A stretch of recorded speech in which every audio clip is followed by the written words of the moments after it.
Hi, I'm Cameron. I don't just read comics, I love them. Welcome back to another episode of Cameron Reads Comics. On today's episode, I'm going to be talking about the Batgirl Returns Omnibus by Gail Simone and many, many others. As we get into this, I think there's a couple things I need to say. This volume, this omnibus, collects Batgirl issues number 1 through 34, plus all of the tie-ins. When it comes to an accessibility perspective, I think this book references, the New 52, Batman by Scott Snyder, Court of Owls, Death of the Family. Those events tie into this. It leans in heavily on Barbara's previous experience as Oracle, meaning that it refers back to Alan Moore's Batman, the Killing Joke, for a long time. It spends a lot of time dealing with trauma in that, and I think very rightfully so. It also, it helps if you have read Batman the Black Mirror, which is a Scott Snyder story pre-Batman New 52, but also one of the best Batman stories I've ever read, so go check that out. It refers back to her brother in his story, James Gordon Jr. Barbara Gordon Batgirl has never had her own ongoing series until the story, so for the most part, it's an origin. This is obviously not the first Batgirl ongoing comic book series, but it is definitely the first Batgirl Barbara Gordon ongoing series. You can make the argument, Birds of Prey was a Batgirl series or a Barbara Gordon series, but it's a team book, so it's a little bit different. This is her being Batgirl the way she should be. Now, before I want to get into everything that happened in the story, I think it's really important to talk about Gail Simone, the writer. There are not currently many female writers in the comic book industry, and a lot of men have written Batgirl titles, and I just think that it is really important representation-wise for a female to write a female character. I'm not saying that should be the way it always is, but I'm saying that there should at least be, some sort of representation there. And Gail Simone is one of the most powerhouse women in the industry. I haven't even read that many female comic book writers. I listed a few. G. Willow Wilson on Ms. Marvel I've read. Kelly Sue DeConnick's Captain Marvel run. Then Mariko Tamaki is another. Those are really the only three off the top of my head I've read before this. I haven't really read any Louise Simonson. I haven't read any, that many other women, and that's why I'm even drawing a blank right now. There's just not that much coverage. So I know that Gail was a titan in the industry, and I was really excited to dive into this book because I wanted to see what the hype was all about. For this series, I've heard a lot of hype, but then for Gail on her own, I've also heard a lot of hype, and I think that I want to know. And also, her Wonder Woman omnibus, Wonder Woman by Gail Simone omnibus, sold out so quickly. I didn't even have a chance to get my hands on the book, and that's another one that I'd really love to pick up and read and figure it out. So, after reading, a couple of the points I'd say is, number one, Gail Simone did for Batgirl what Brian Michael Bendis did for Spider-Man in his Ultimate Spider-Man series. She made Barbara the focal point of empathy in the entire Bat family, which really is what she is. And that's what this book kind of taught me about Barbara. I'm like, I don't know, obviously being a male, but even with my exposure to this character, I don't know what separates Barbara, what really makes her stand out in front of the rest of the Bat family. I know when I'm reading something that feels correct about her, you know what I mean? When she responds, when you see a character respond one way to a situation, I'm like, oh yeah, that's exactly what Barbara would do. I couldn't necessarily write that or pinpoint the words, but I think that's what Gail Simone did in this book that really kind of changed my perspective on Barbara, and it really was just such a pitch-perfect example of who she is. Similar to Bendis on Ultimate Spider-Man, the internal dialogue of Barbara as the story goes on is so freaking amazing. It's so pitch-perfect, and I think I didn't realize it's so specifically feminine. She has one of her first scenes with Dick Grayson Nightwing in this, and the way that her head's going on about Nightwing being Nightwing, or how she feels about him, I loved. I thought it was so good, and I was like, oh man, I could have never, or I've never seen anything like that before, So I loved it.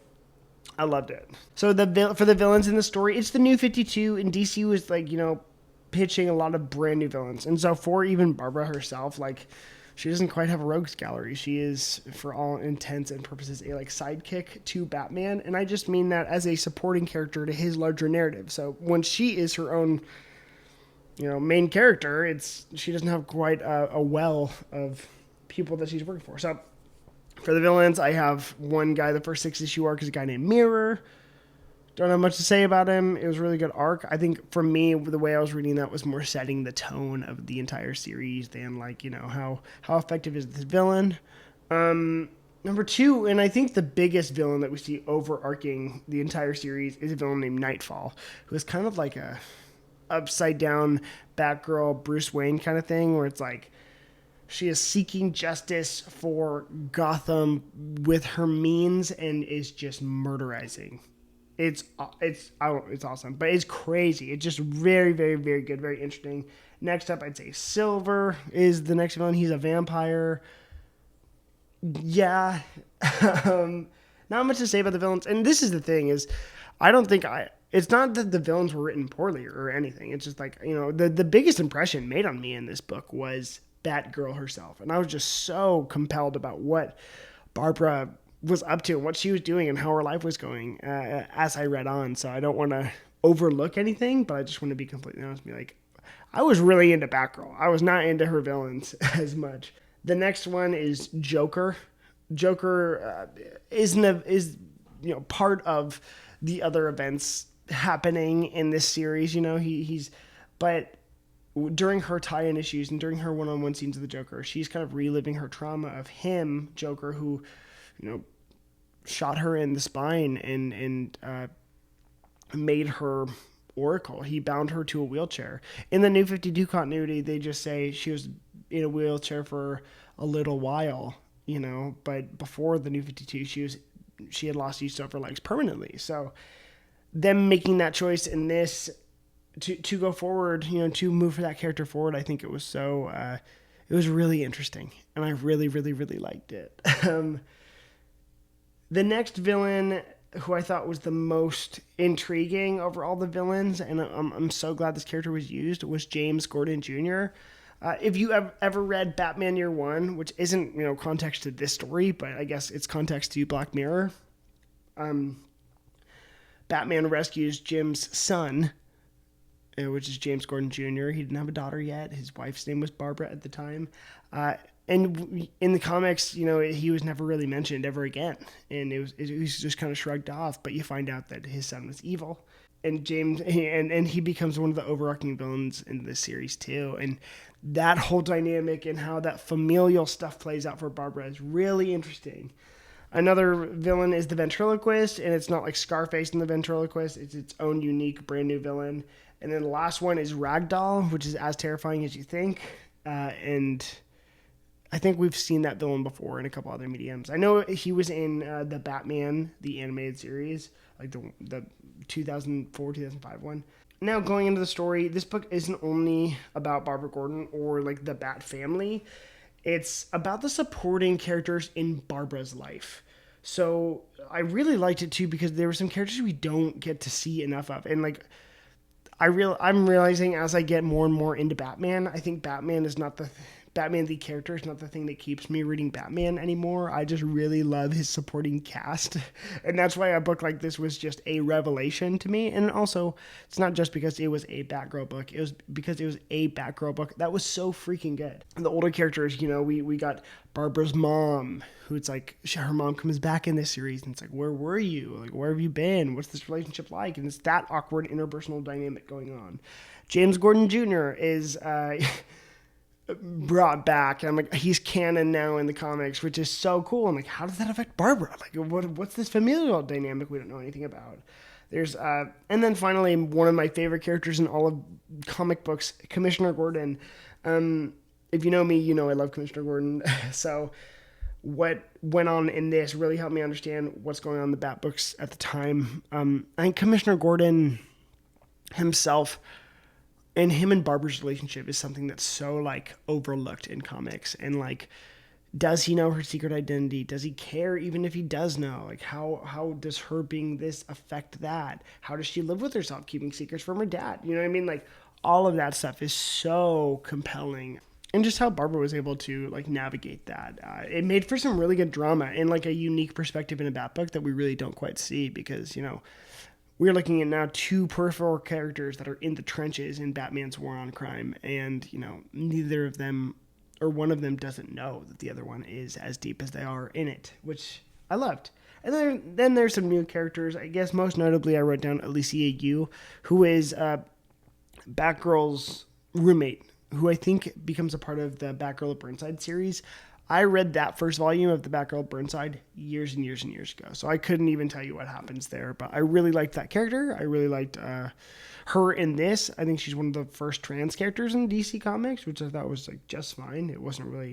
It didn't need to be. It wasn't really an arc in the story. It was just kind of like a matter of fact kind of thing, and I thought it was cool. I was like, okay, cool. And I thought Alicia had a great personality, and I think there's a whole arc where she is dating James, and Barbara doesn't know about it, and that's so crazy and wild. So it was awesome. It was a really, really good series. For the art in the book, I think there's been a lot of Batgirl costumes like changes as of late. I'd say within the last like 10 years. I will put my feet in the sand or stand on the hill. I will die on this hill. This is my favorite Batgirl costume. The one on the cover is actually pretty interesting because the purple underside of the cape is not quite something that really happens in the rest of the series. It is really kind of just in the first couple issues. And then it just becomes black and yellow. To each their own on that, the black, yellow, purple, black, yellow, blue dynamic of her cape and her whole outfit is my favorite Batgirl costume. I think it looks so cool. I think it's so functional. It's just kind of one of those things where lately they've been putting a lot of women in the male costumes in the comic books. You had Laura as Wolverine, or X-23's Wolverine. You had Lady Thor, which obviously is a little different costume. You have Batgirl. You even have this is an older one, but I saw it today. Spider Girl, Mayday Parker, and they all look so freaking good in the male costumes, which I'm just like, oh my gosh, that's so cool. And so I think it's obviously not Batman's costume, it's her own costume, but I think her costume, it looks so freaking good. I love this one. I think it's all about function. I think it's super cool. I know they redid it after this with the Batgirl of Burnside costume, which is fine, and I think that works as an early Batgirl costume, but I hope that in the movie it translates into this. Now for the art, here are the artists. Adrian Sayoff, Ed Benes, Daniel Sampier, and Fernando Passarin. I'd say they all do a really great job.